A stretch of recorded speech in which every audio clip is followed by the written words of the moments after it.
मजबूर हो जा वक्त और हालात से परेशान युवक चोरी करने पर मजबूर हो जाता है और एक ऐसे घर को चुनता है जो बहुत ही अमीर होते हैं और एक कुछ दिनों के लिए वो लोग घर से बाहर गए रहते हैं। इसको अच्छा खासा मौका मिलता है, चोरी करने के लिए घर में चला जाता है, चोरी करने की शुरुआत करता है। वैसे उसे एक महिला की आवाज़ सुनाई देती है, वो चौंक जाता है, डर जाता है, क्योंकि उसके अनुसार वो घर खाली होना चाहिए, घर के बाहर से ताला लगा हुआ रहता है। ये सोचता है कि ये महिला कौन है, घर में और कितने लोग हो सकते हैं। फिर भी डरते डरते उस कमरे की तरफ जाता है जिस तरफ से महिला की आवाज़ आती है। अंदर जाता है और जो देखता है वो चौंक जाता है। अंदर एक महिला रहती है जो उससे भी बुरी हालत और बुरी स्थिति में वहाँ पे पड़ी रहती है। फिर उस नौजवान के साथ क्या होता है, दिल को छू जाने वाली कहानी है। तो चलिए जानते हैं कि इस कहानी में होता क्या है। और अब तक आपने अगर इस चैनल को सब्सक्राइब नहीं किया है तो प्लीज़ इस चैनल को सब्सक्राइब कर लीजिए और वीडियो को लाइक कर दीजिए ताकि मेरा भी हौसला बढ़ता रहे और मैं भी आगे बढ़ते रहूं। तो ये कहानी झारखंड की खूंटी की है, जहाँ पर एक युवक रहता है जिसका नाम सुनील रहता है। वो एक आइस फैक्ट्री लगाता है। आइस फैक्ट्री में भारी भरकम अच्छी तरह से उसकी लॉस हो जाती है और वो लॉस होने के बाद कर्जदारों की लाइन लगी थी। इन सब चीज़ों से वो बहुत ज़्यादा परेशान हो चुका था और क्या करे, इन सब चीज़ों से उभरने के लिए अब वो चोरी का ही रास्ता चुनता है। और फिर उसी इलाके में एक बहुत ही अमीर आदमी रहता है जिसका नाम ऊधम सिंह रहता है। ऊधम सिंह जितना ही अमीर होता है उतना ही मन का दिल का गरीब होता है। उसके बहुत सारे काम चलते हैं, व्यापार उसका अच्छा खासा व्यापार चलता है। वहाँ का नामी जामी व्यापारी रहता है वो। उसके 2 बेटे रहते हैं, 2 बहुएं रहती हैं, बीवी रहती हैं, 2 बेटियां रहती हैं जिनकी शादी हो चुकी रहती है। और अपने दोनों बेटों की शादी करने में जमकर अपने मन मुताबिक दहेज की मांग करता है, जिसमें बड़े बेटे की शादी में तो अपनी इच्छा अनुसार दहेज पा जाता है, लेकिन छोटे बेटे की शादी में उसकी इच्छा अनुसार मन मुताबिक दहेज नहीं मिल पाता है। इसीलिए जो इज्जत मान सम्मान उसकी बड़ी बहू को मिलती थी वो छोटी बहू को नहीं मिलती थी। जहाँ बड़ी बहू को जो मान सम्मान प्यार घर में जो औहदा था वो छोटी बहू को बिल्कुल नहीं मिलता था और उसकी छोटी बहू छोटी छोटी चीज़ों के लिए तरस जाती थी। और जैसा ऊधम सिंह रहता है वैसा उसका बेटा कुंदन भी रहता है। वही अपने पिता की ही भाषा बोलता है, जिसकी पत्नी का नाम दीप शिखा रहता है और ये कहानी दीप शिखा की ही है।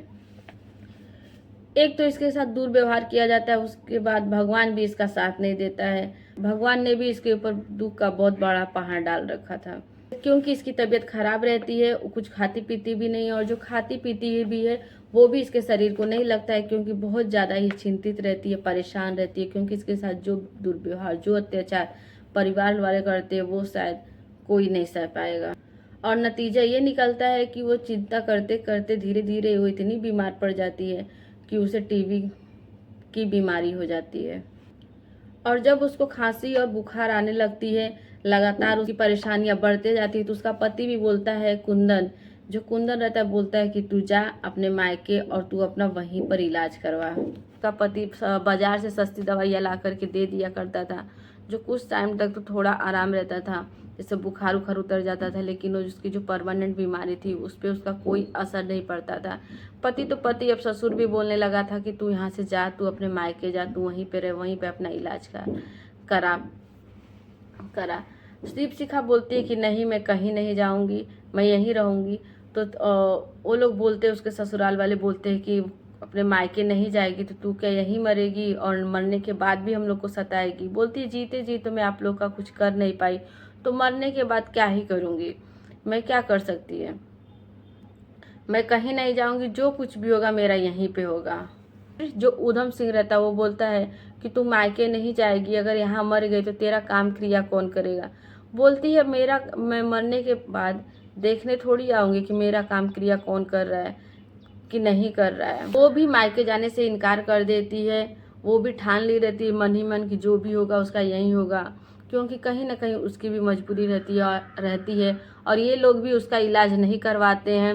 ये लोग सोचते हैं कि जब ये मर जाएगी तो उसके छोटे बेटे की शादी कहीं और कर देंगे। सिर्फ और सिर्फ वो लोग अपना ये कलंक हटाना चाहते थे कि वो उनके घर में ना मरे, वो वहाँ से चली जाए मायके, लेकिन वो नहीं जाती थी। वो ठान चुकी थी कि उसके साथ जो भी होगा वो उसके यहीं ससुराल में ही होगा।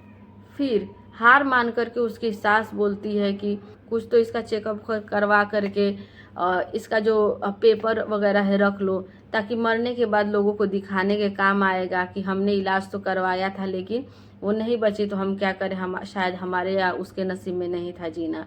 तो इस तरह से बोल करके उसको दुनिया को दिखाने के लिए वो लोग उसको दीपशिखा को हॉस्पिटल लेकर जाते हैं।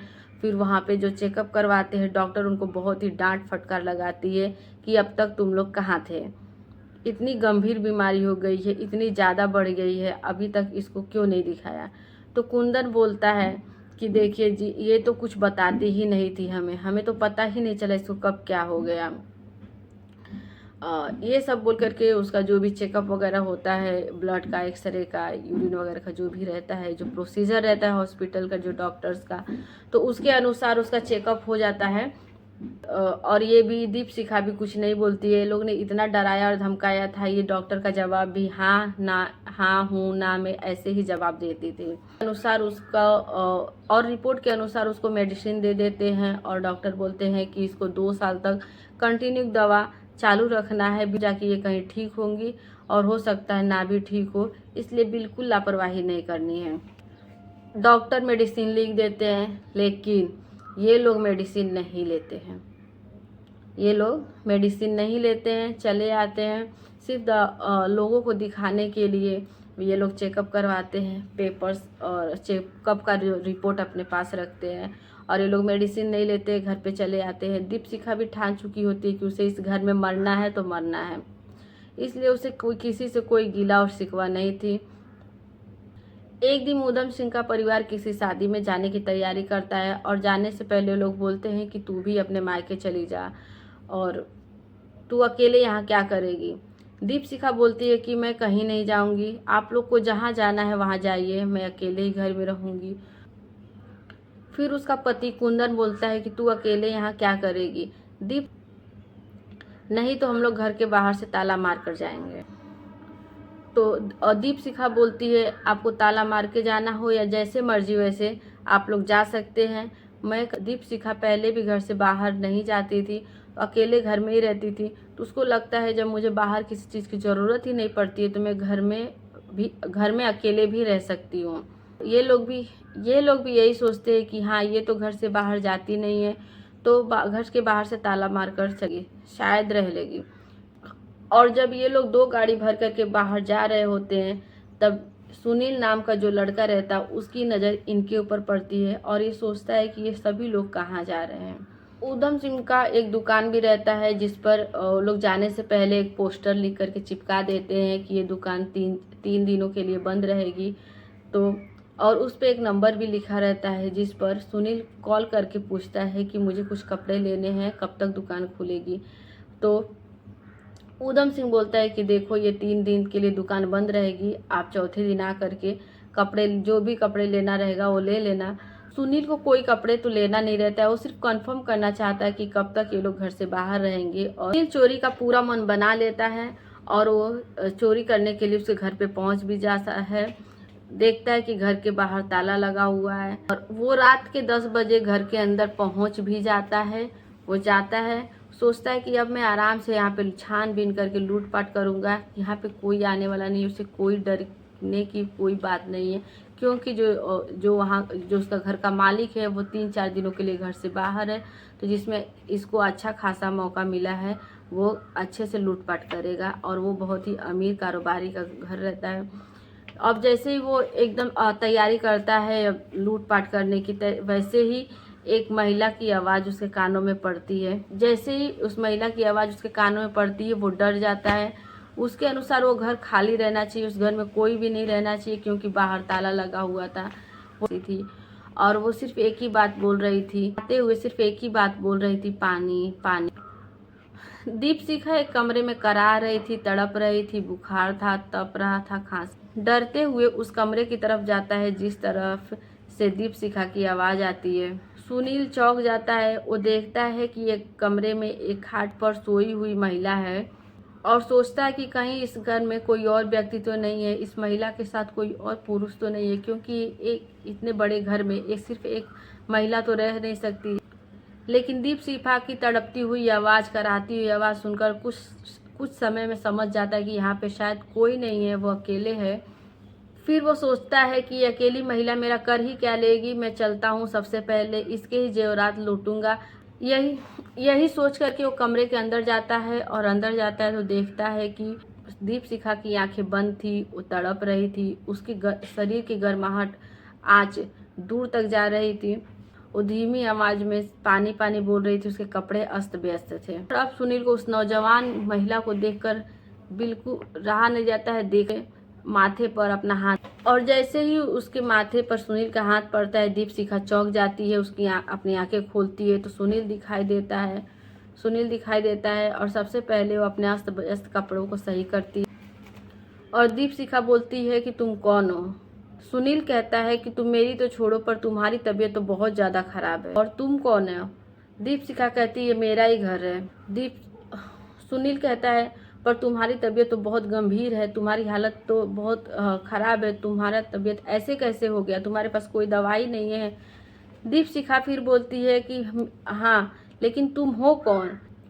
सुनील कहता है मैं एक चोर हूँ। सुनील पूरा अधिकार है, और कहता है कि तुम चलो। डर जाती है और बोलती है तो तुम्हें मेरे तबीयत से क्या लेना देना है, तो अब मेरे साथ हॉस्पिटल जैसे करके दीपशिखा भी तैयार हो जाती है। हुआ रहता है, बहुत ही मुश्किलों के बाद उसको घर में से बाहर निकालता है, उसको हॉस्पिटल लेकर जाता है, वहाँ उसकी भर्ती करवाता है, उसका चेकअप होता है। डॉक्टर बोलते हैं इसका तबीयत बहुत गंभीर हो चुका है, इसकी बीमारी बहुत गंभीर हो चुकी है, अब तक कहाँ थे। तो सुनील कहता है सर मैं तो इनका रिश्तेदार हूँ। डॉक्टर कहते हैं इनको कोई ऐसे अचानक से बीमारी नहीं हो गई है, इनको काफ़ी लंबे टाइम से इनकी बीमारी है, और फिर इनको इमरजेंसी वार्ड में क्यों एडमिट करवाए हो, इनको आप घर पे लेकर जाओ, और लंबे टाइम के लिए भी इनकी बीमारी है। नॉर्मल बुखार की दवाई वगैरह दे करके घर पे भेज देते हैं, और बोलते हैं 2-3 दिन के बाद ला करके इनको ओपीडी में दिखा देना, और इनका ट्रीटमेंट 2 साल कंटिन्यू चालू रखना, तब जाके कहीं इनको आराम मिलेगी। सुनील ऐसा ही करता है, उसको घर पे लेकर जाता है और उसको बोलता है कि अपना दवाई पानी टाइम से खा लेना। सुनील बताने लगता है कि कौन सी दवाई कब और कैसे खानी है, और दीपशिखा रोने लगती है, बोलती है विश्वास नहीं होता कि तुम एक चोर हो, तुम इस घर में चोरी करने आए थे। सुनील बोलता है हाँ, पर ये सच है कि मैं चोर हूँ और चोरी करने ही आया था इस घर में। फिर कहता है तुम अपना इलाज अच्छे से करवा लेना, ज़िंदगी बहुत लंबी है, और वो जाने लगता है। फिर दीपशिखा उसको रोक लेती है और बोलती है कि देखो मेरे पास एक मंगलसूत्र है, इसे तुम ले जाओ और इसे बेचकर तुम अपने से अपना जो भी काम रहेगा कर लेना। सुनील नहीं लेता है, बोलता है इसको रखो, तुम इसी को बेचकर अपना इलाज करवाना। दीपशिखा कहती है अगर तुम सच में चाहते हो कि मैं जीऊँ तो मुझे इस नर्क से बाहर ले चलो। सुनील कहता है यहाँ से तो मैं तुम्हें बाहर नहीं ले जा सकता, अगर तुम अपने मायके चली जाओ तो मैं। यह कह करके सुनील वहाँ से चला जाता है। फिर जब वो 3 दिनों के बाद उसके ससुराल वाले वहाँ पर आते हैं तो ये बोलती है कि मैं मायके जाना चाहती हूँ। वो लोग भी खुशी खुशी तैयार हो जाते हैं, क्योंकि पहले से ही बोलते हैं कि तुम मायके चली जाओ, तुम वहाँ पर जाकर इलाज कराओ। वो लोग भी सोचते हैं कि ये बला जैसे भी जाए, ये अपने बेटे की दूसरी शादी करेंगे। वो फिर दीपशिखा वहाँ से अपने मायके चली जाती है। वहाँ जाने के बाद सुनील भी जाता है, उसका इलाज कराता है, जैसे जैसे डॉक्टर बताते हैं वो सभी उसका इलाज का जो भी प्रोसीजर होता है वो पूरा करता है। इन 2 साल के बीच में एक बार भी किसी ने उसकी खोज खबर नहीं ली थी, उसका ससुर उधम सिंह और न ही कुंदन लिया था। हाँ, एक रिश्तेदार के जरिए उधम सिंह भिजवाया था कि हम लोग अपने बेटे कुंदन का शादी करवा रहा हूँ, और जो भी उसका है वो आकर के अपना हिसाब किताब कर ले। तो दीपशिखा ने भी कह दिया कि जो उनको जो करना है वो कर सकते हैं, मैं उनके बीच में नहीं जाऊंगी, क्योंकि यहाँ दीपशिखा की ज़िंदगी भी अब बदल चुकी थी, वो स्वस्थ हो चुकी थी। जो सुनील था वो भी अपनी सारी परेशानियों से निकल चुका था, जो उसको लॉस हुआ था वो भी अपनी सारी परेशानियों से निकल चुका था। ये लोग 2022 में दोनों जन शादी करते हैं, और अब इनके 2 बच्चे भी थे, और अब तक दीपशिखा पूरी तरह से ठीक हो गई रहती है। अब इसकी दुनिया पूरी तरह से बदल चुकी रहती है, क्योंकि अब इसको एक अच्छा और सच्चा साथी मिल चुका रहता है जिसका नाम सुनील रहता है।